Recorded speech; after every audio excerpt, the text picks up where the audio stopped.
welcome. We're gonna do some gentle yoga with a little bit of a spooky theme. It might be a bit of a stretch, but we'll see. In any case, we're gonna start lying down. Now, you can take a pillow or a couple of yoga blocks and create a little sort of fishy shape with your upper back. I'm gonna use a pillow.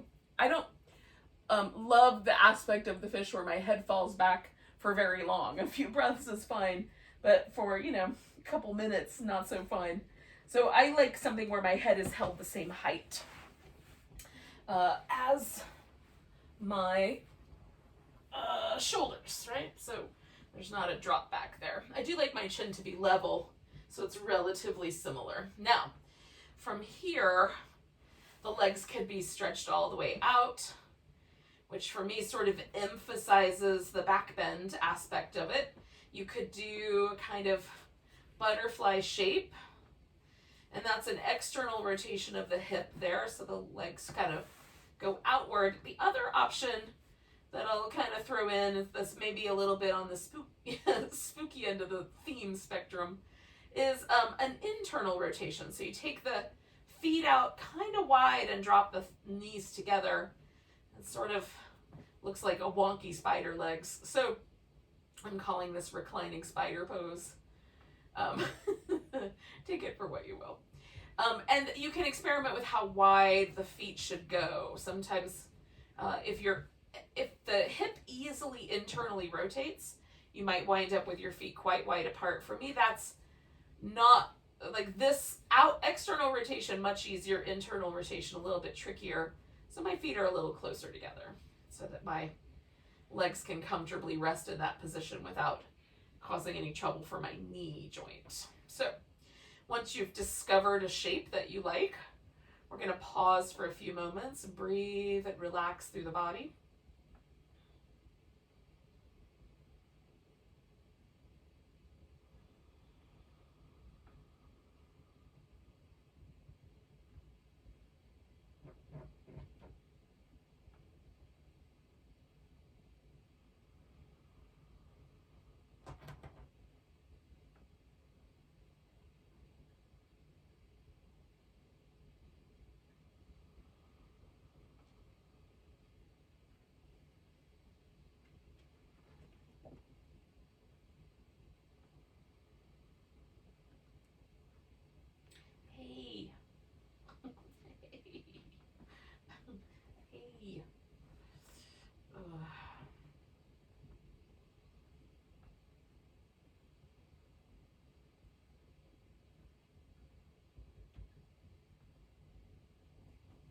I've gotten a little bit of a release. I'm just taking my feet out a notch wider. This is one of those shapes for me that just kind of slowly shifts around.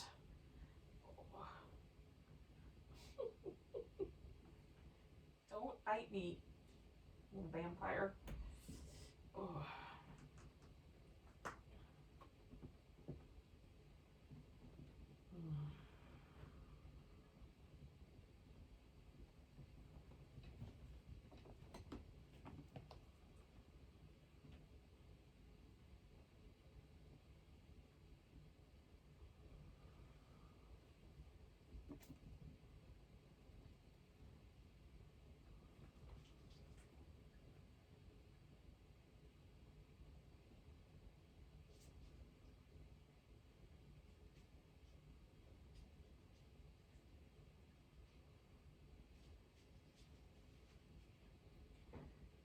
We'll stay here for like another 4 or 5 breaths.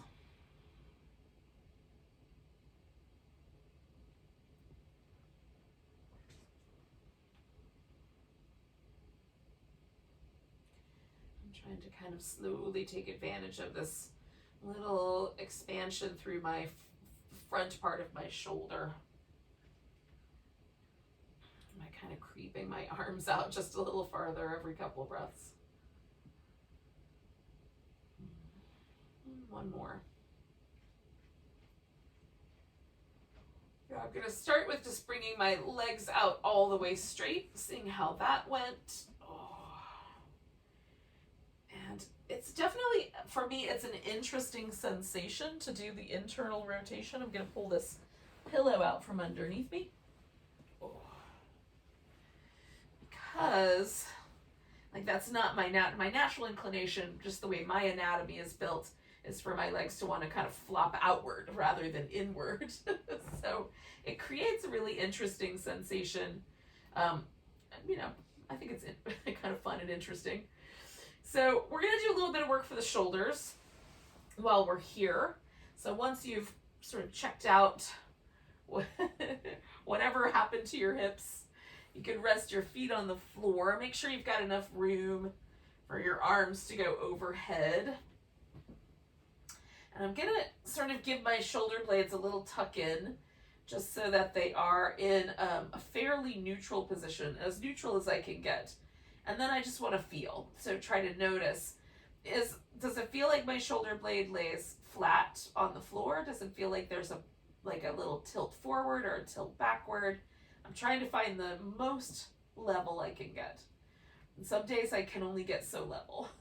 So we're going to take the arms, reach them out, and come all the way up overhead, stretching through the shoulder blades. So when I get all the way to the top, my shoulder blades are up near my ears. As I come up toward the ceiling, my shoulder blades are around the outside edge.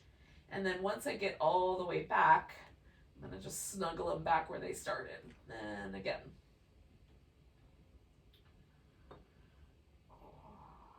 And back.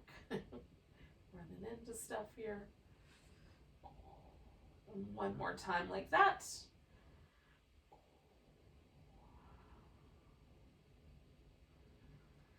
And once we get to the point where the arms are pointing straight up, we're going to reach out through the shoulder blades, draw them back in.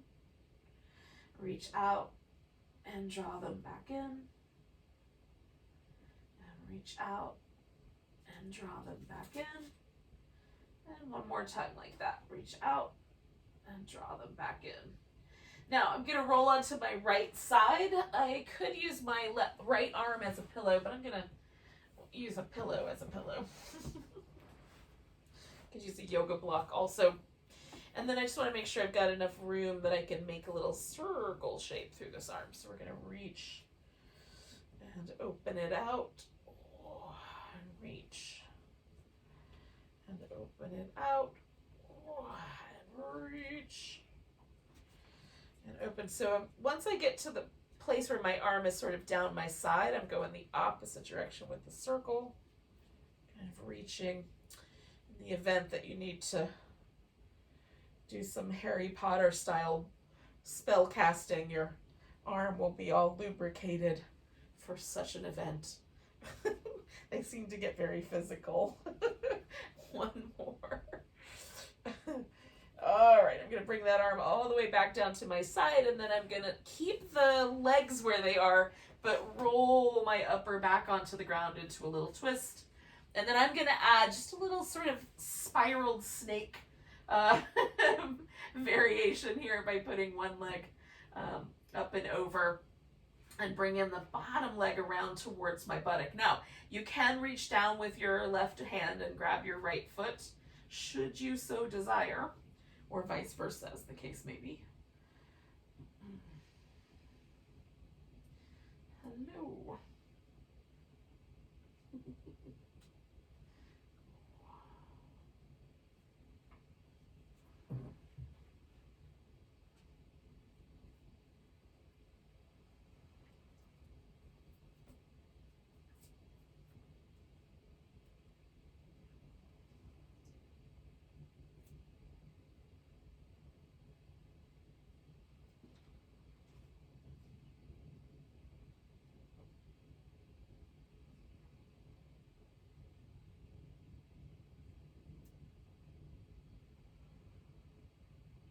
So we'll do about 3 more breaths here in this twisty shape.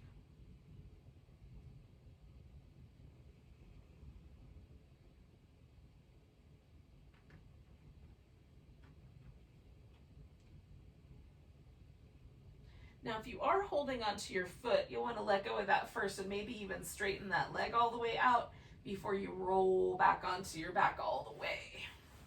Now, once you get here, you can just pause. I'm going to do a little movement with my legs and then stretch all the way out. Oh. try to notice the differences between my left shoulder and my right shoulder as I kind of start back where we started here. Okay, so we're back to this constructive rest position with the arms. Now, I gotta get this out of the way. We're gonna do a kind of Frankenstein monster zombie kind of thing. Where we're gonna do the same thing with the arms. We're just gonna do opposites. So I'm gonna take one arm up and overhead, one arm's gonna stay low, and then I'm gonna stretch between those two, and then I'm gonna slowly change. So I'm still trying to work from my shoulder blades as much as I can. It's just, they're gonna meet in the middle and then they're gonna go to opposite sides, stretching up and down at the same time. Stretching up and down at the same time on the other side. We'll do that twice more.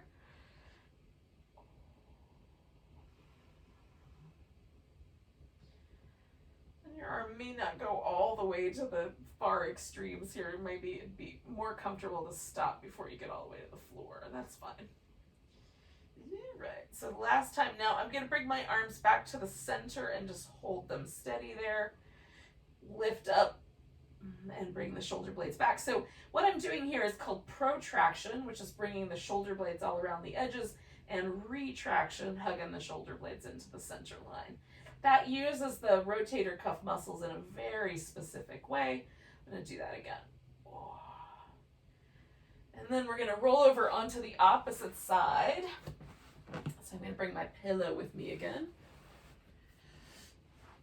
And now this arm that's up top is now my right arm, and that's the one I'm going to circle around. And again, trying to sort of imagine that I'm propelling myself from my shoulder blade.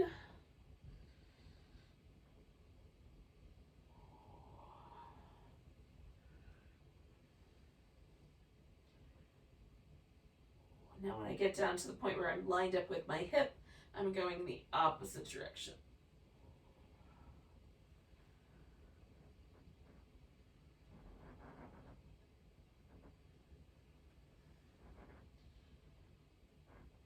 And one more of those. Again, I'm going to kind of line myself up with my hip and then roll my upper back down toward the floor. I'm going to make this little shift again. Kind of doing this snaky, spidery, wrapped up leg. And again, you could reach down, bring that bottom foot, which in my case would be the left foot, over toward that right hand and hold on should you wish to.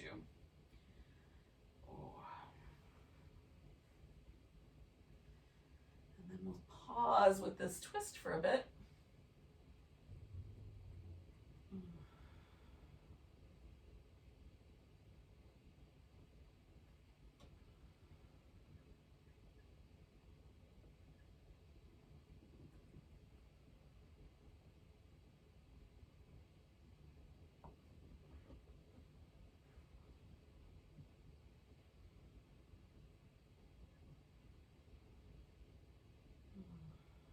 So we'll do about 3 more breaths here.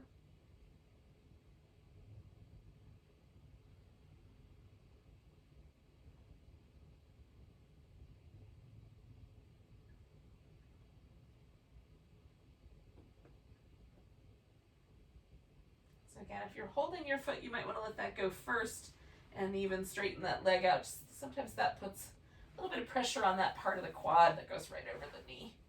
And then come back to the center. We're going to shake out both arms, do whatever little movements in the leg feel nice. And then essentially we're going to just flip ourselves upside down, right side up, whichever you consider it, so that we land on the belly for some Cobra. So we're going to start with some kind of rolly shoulder kind of movements. So I'm starting with my hands quite high above my chest muscles. Even my ring or my middle finger is like a whole knuckle above the top line of my shoulder. And you don't have to start there, but it gives me some room to move backwards with.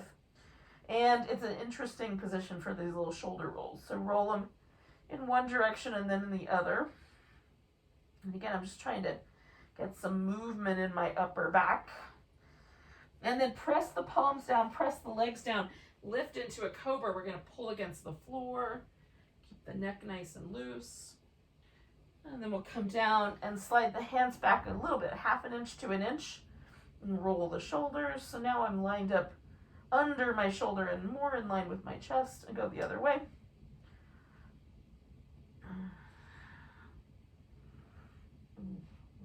And then cobra, and pull backwards.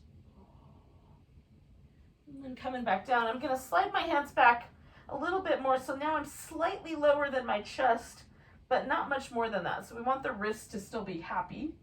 And circle the shoulder in both directions. Sometimes my right one doesn't move as much as my left, so I'll emphasize that right from time to time. All right, so lifting into the cobra, pulling backwards. Now we're going to stay here with the back muscles, but take the arms out. So we make these little spidery arms. We're going to kind of look over one shoulder and then look over the other, kind of swaying our cobra from side to side. Now the Sanskrit name for this, I can't remember exactly how it goes, but basically it translates drunken cobra. So you can think about it that way, or I think about it as spider. Spider cobra or liquid cobra. Oh, all right, coming down when you're ready. We're going to take ourselves back to a child's pose, or you can just kind of stay where you are and hang out. I don't know, maybe a crocodile or just laying on your belly. Whatever you like best. Oh.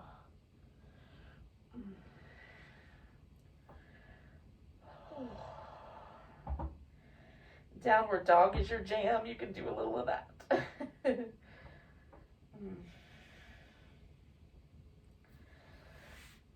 Now we'll come to all fours, and from there we'll do some cat shapes. So there's the kind of scary black Halloween cat rounded back shape, maybe a friendlier cat. Go in the other direction.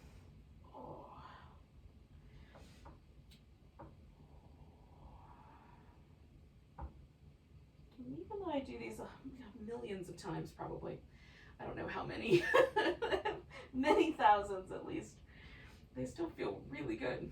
So take a few moments and do as much as you like. Oh.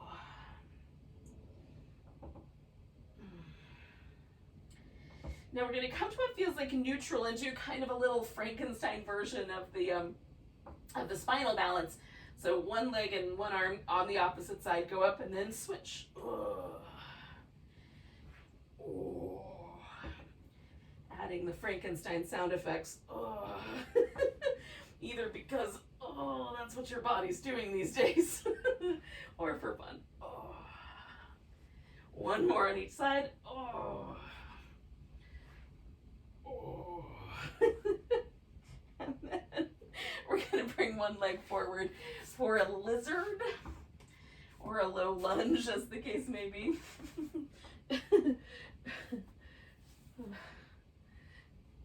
Oh.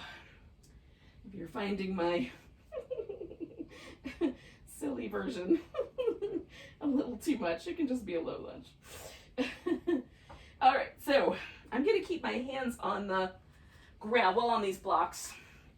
While I do this, I'm putting both hands kind of at a diagonal. So my torso is going to wind up at a diagonal as I go forward. I'm going to pick up my foot and bring it towards my hip, just because that makes my knee a little more solid. And then I'm coming back and straightening out this front leg. So it's a little diagonal right now as I go forward and back and forward and back. And I'm going to hang out here, and then I'm going to start on this diagonal and slowly work my way towards the middle. So start with this kind of forward bend here, and then I'm going to swing it around, come towards the side, and then I'm going to come into the lunge, and you might just put your hands on the ground. You might keep the blocks. I'm gonna use the blocks, but under my elbows. So I'm gonna shift my lunge forward. And this might be too much, so go back to where you, go to where you think is appropriate. How's that?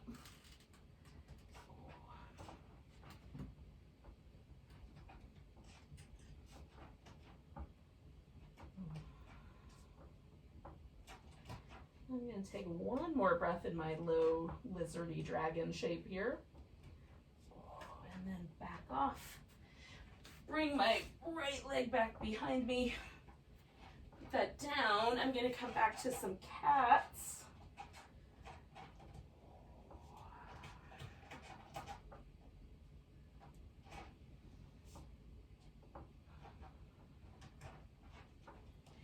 And then I'm going to bring my left leg forward.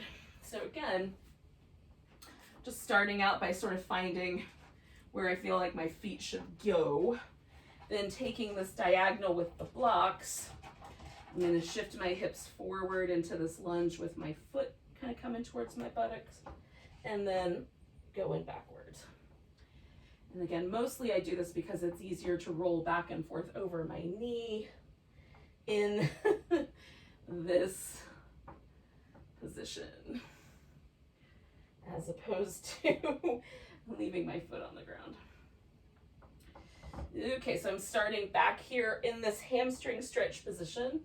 And again, I'm kind of on the diagonal here. I'm going to start there.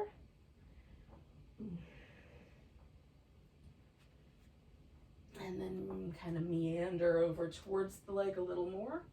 And for me, it just stretches it a little differently. So I get a little more towards the inner part of my hamstrings and adductors, and now a little more towards the outer part. It may or may not be this different for you. And then I'm going to move myself towards the lunge. Again, I'm going to use blocks to kind of find a low flying lizardy dragony shape here.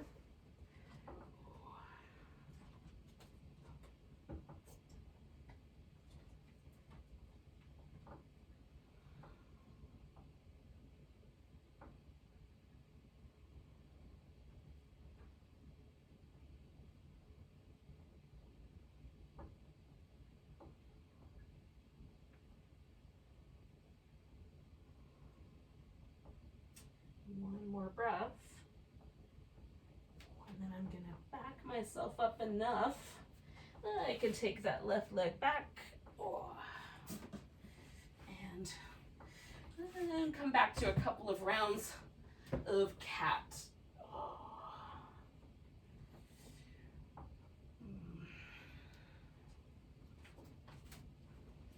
Now, if you want, you can do a little downward facing dog, or you can do a little child's pose. And then eventually we're going to come to a seated position. We can just go right into the seated position.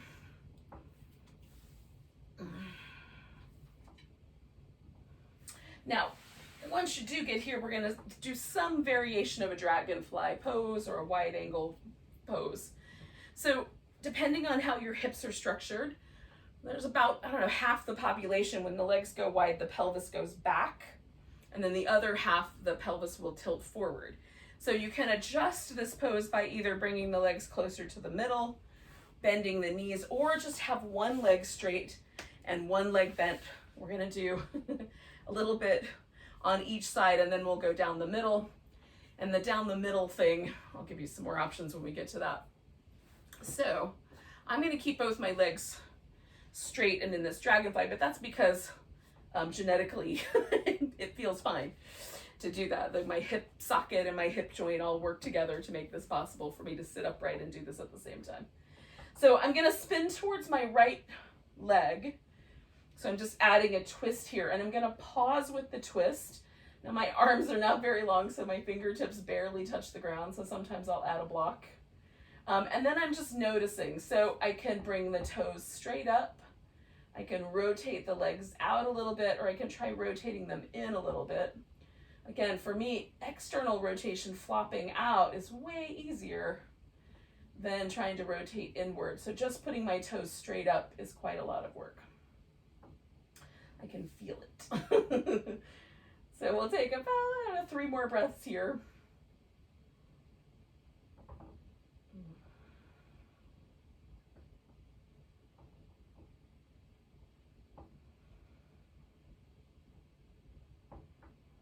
And then I'm gonna fold forward in this dragonfly, and now I might use some props for my elbows. You can also grab hold of your foot if you want, or you can make this more of a side bend if you like. So when I fold forward, and I've got this position, one half of my spine is stretching in a different way than the other half. So there is a side stretch. It's just more oriented towards the center part of my back, as opposed to this version, which orients quite a lot like along the side of my hip, little IT band, side of the waist. So depending on where your muscles are tight, for me, this lower part of my back on the inner part is more often tight compared to the outer flank of my hip.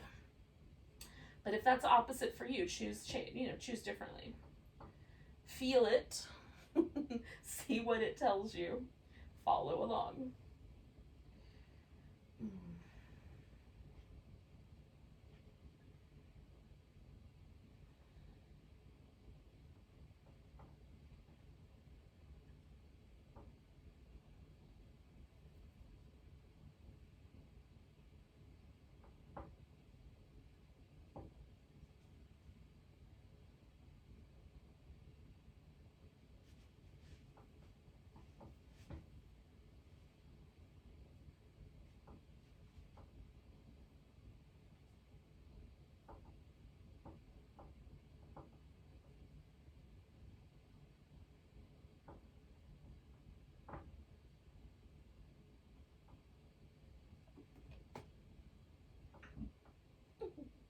We're going to take 2 more breaths.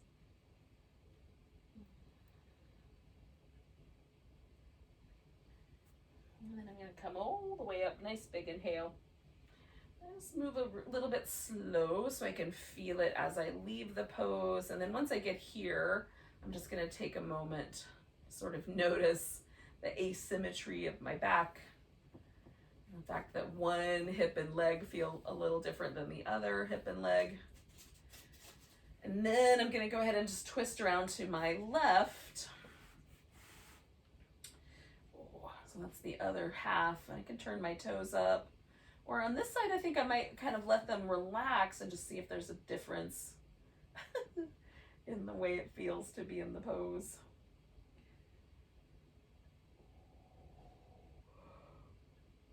There's definitely a difference, but it's not, outside of the energy of it, it's not appreciable in terms of the way it's stretching.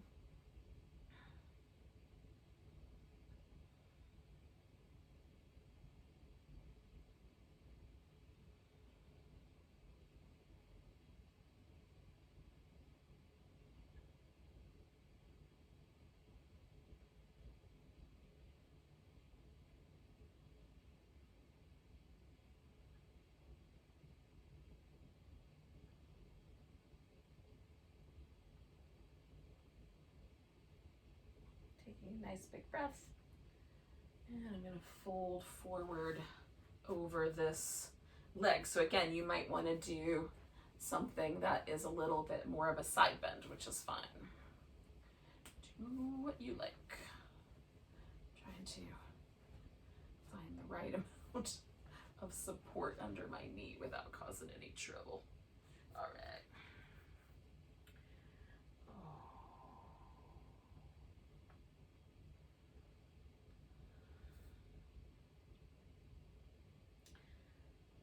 Again, we're just taking whatever version of the pose. Notice where it pulls or tugs on the body. Notice the response that your nervous system has from that. Just trying to get really intimate with the kind of subtle sensations that occur because of a pose, right? Does the breath change? Do you feel any sort of hypervigilance from your nervous system? Do the muscles relax into the shape? What happens if you engage all the muscles? Does that change the way it feels versus relaxing all the muscles? Just definitely a difference, but it, you know, it might be really subtle.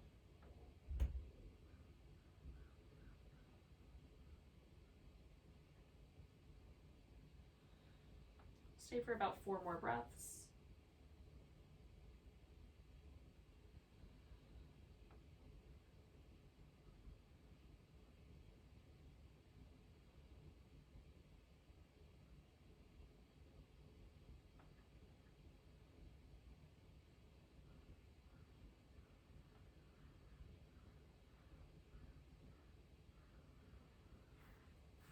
When you're ready, you'll come all the way up with an inhale.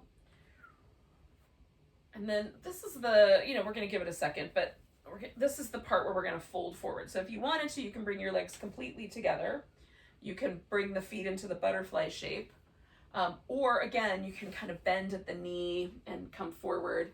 Or final possibility would be to do this as kind of a legs up the wall, or you can throw the legs up on a couch or whatever you've got in your space. So your back will lie on the floor and your legs will take this V shape, and gravity will do the work of sort of stretching through the adductors. Now for me, it's not a problem to tilt my pelvis forward. In fact, it's quite pleasant.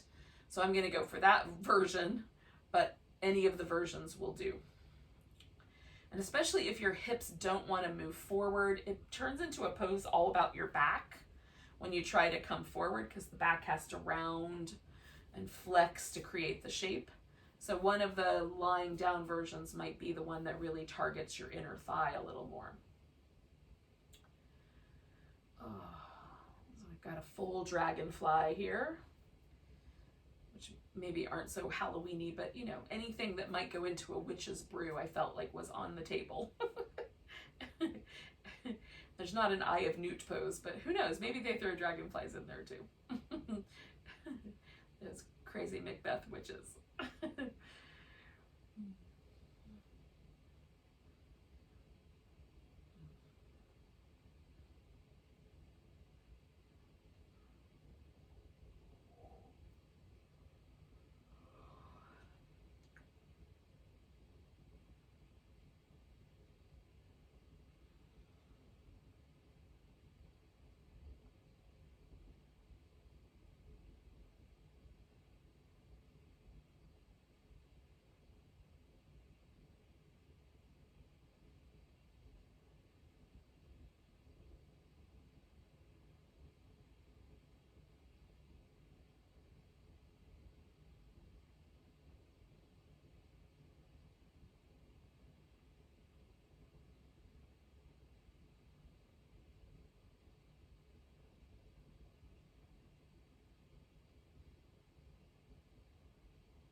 We're going to take about 4 more breaths.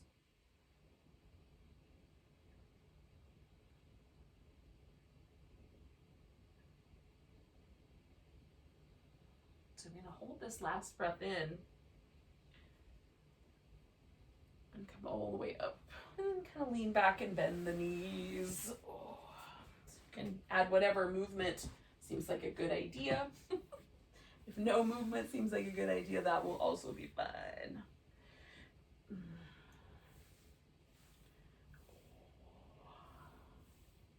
Now, we're going to do some work with a bridge pose and things in that in that land. So we're going to wind up laying on our back.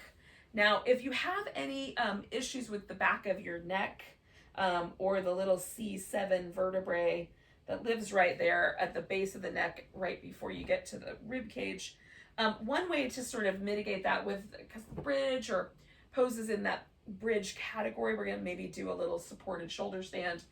But in any case, poses in that category, if they cause trouble for that portion of your neck, then one way to work with that is actually to put a blanket under the whole upper back. So I'm going to do that just so there's an example and you can follow along. This is not a very thick blanket, and I have seen people stack several blankets, but for our purposes, I'm not sure that's going to be necessary, but your blanket might be a little thicker than the one I've got.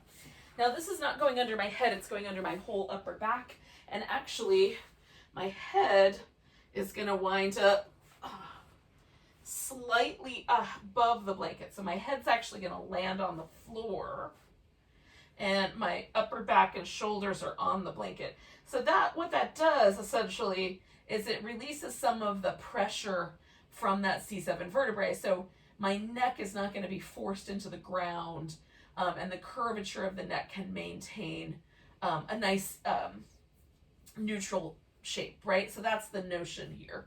It may or may not work for you, but you can certainly try it if this is something that always happens when you do bridge poses or things like a bridge. So we're going to start with what's called Dvipadipitham, and this is just a movement up and down. We're going to try to do this one vertebrae at a time. And so in my mind, there's going to be a kind of snaky sort of, those like snake toys made out of wood. We're going to try to kind of ripple the spine like that. It won't work entirely because there's certain parts of the spine that might be a little more stiff, or they might, the vertebrae just hold together a little bit more, but we'll see. The middle of our back is a good spot for trying to feel this. So we're going to start with kind of curling the tailbone and lifting up one vertebrae at a time. And once you get into the bridge, you can kind of hold it for a moment. And then I kind of lift my toes and cycle it down one vertebrae at a time. It just gives me a little more freedom to tilt my pelvis when I lift my toes. And then I come back to the, bottom, the rested shape of the bridge. So again, we're just going to roll up. You can hold the bridge, make room for some trolls, and then come down one vertebrae at a time, trying to feel that sort of, releasing of the vertebrae, the releasing of the back. We'll do it twice more. And you can do this in whatever pacing is appropriate for you. Sometimes along the way, I get a little hamstring cramp, so when I come down, I might shake out the backs of my legs. See if I can mitigate the possibility of that. And then I'll do one more. Hello. And then one vertebrae at a time. Down. Now, once you get to the bottom, you can take a few moments just to rinse out. Now, you can hold a supported bridge by using a yoga block, or I'm going to use this pillow. So I'm going to lift myself up and slide the pillow in to hold my hips. And that might be enough. So I've got this blanket here, right, which is sort of modifying how much pressure my neck is under because my shoulders are slightly higher off the floor than my head. It's very relaxed. So that's possibility number one. Possibility number two would be to extend the legs out. And this actually kind of picks me up off the floor a little bit because of the tightness of my hip flexors. But this is a great way to stretch out the front of the hip, but it can be a lot of back bend. So depending on how tight your hip flexors are, they can pull quite a lot. The third possibility here is a supported shoulder stand, where we actually take the legs up and hang out there. And again, I want the neck to be as free of pressure as possible. I don't want to feel like I'm driving the neck into the ground. There should be a neutral curve there. And you just keep the head stable, looking straight up in any of those positions. So once you're in, stay with your, nose pointing up toward the ceiling. Or the sky, as the case may be.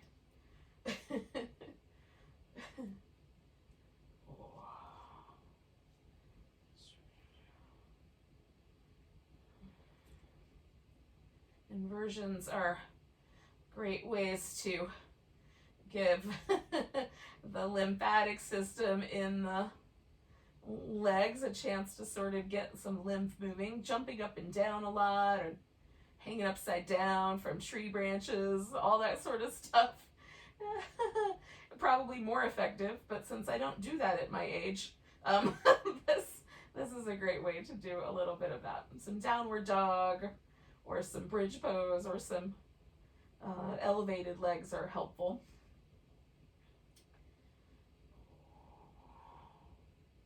I'm going to stay for about 4 or 5 more breaths.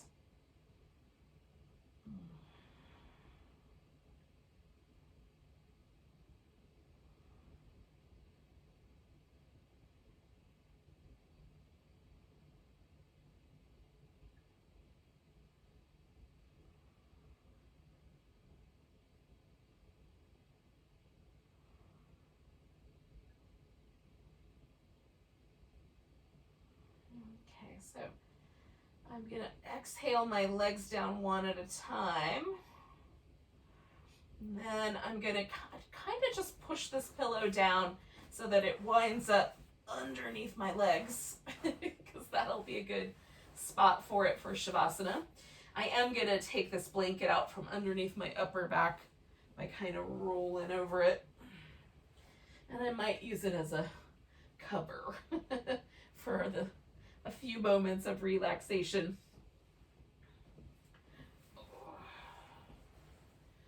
So give yourself a chance to sort of stretch out. You can cover all the way with a blanket if it's chilly at your place. For me, it's just a little around the shoulders, maybe. What is warming, appropriately warming. Oh, you can use a blanket as a pillow. And let the body relax for a few moments, and we'll sort of see what the outcome of the inversion was, whether we did the bridge or we did the legs up. Sometimes there's little leftover sensations. So just notice what is. Try to relax into it as best you can.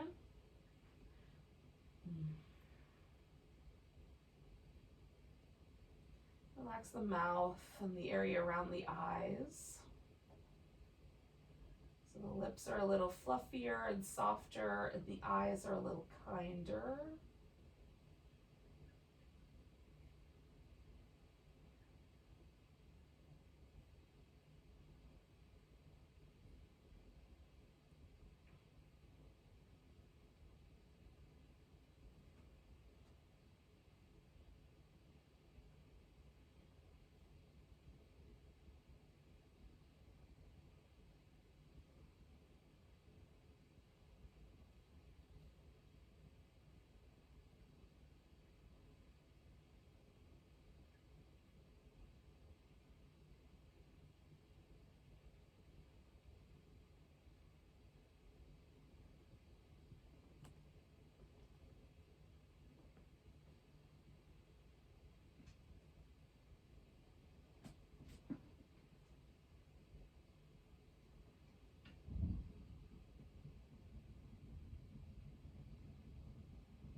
Stay for just a little bit longer in this sort of ultimate Halloweeny pose, corpse pose. So you can surrender or relax just a tiny notch more. You might be as relaxed as you can get.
Take a nice big breath.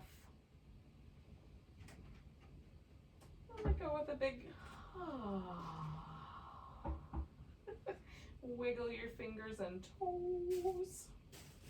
Stretch them out, wiggle them again, stretch them out. Give your wrist and ankles a little movement.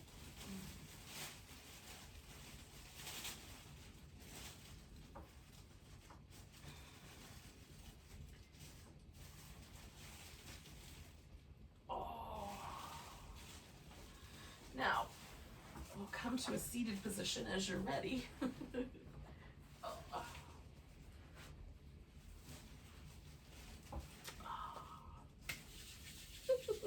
Thanks for joining me for a little gentle yoga, slightly spooky theme. Take a nice big breath. A big deep sigh. Have a great rest of your day. Namaste.